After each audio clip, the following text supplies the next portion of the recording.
ئەمانە کە فەرمایش تێگە فەرمووی بە سونەتیش یەکسەرە چێتە ناخیانە و تەنفیزیەکەی.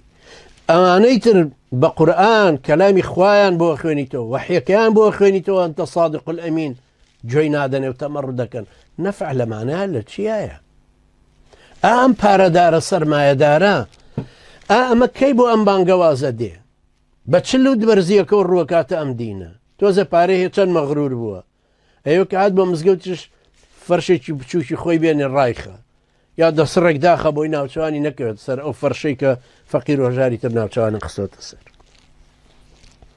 جا ئێستا تاغوتانی سعودی فێری شتێکی تر بوون شوێنیان هەیە لە حەج ئەگەر یەکیان میزاجی گرتی ویستی حەجکە بە سیارەی فاخیرەوە بێ بۆی گەرماشی نەبێ چەتریشی بۆ هەڵکەن و لە ناژێتە خێمەکان و لە مزدەلیفە دێ لەوێ قەسر و قسووری خۆی هەیە دێ تەوافەکە بەڵام دە دوانزەیەک ئەبێ بەژێر پێوە لەبەر قەڵەباڵغی حیمایەکانی ئەو.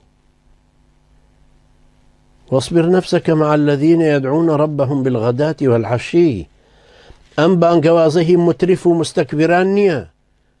هذا دين يكرهه الملوك.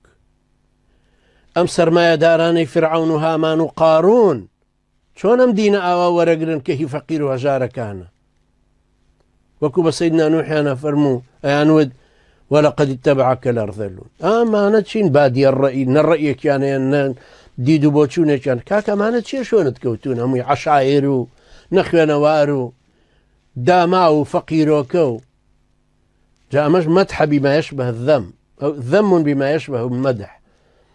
بەڵام داماوە فەقیرانە بەڵام لە هەمان کاتە تەعنەیە لێیانەدا خۆی زۆر بە مستەکبرەدا بەخوا لە ناو مسڵمانەکانیشە ئاوا هەیە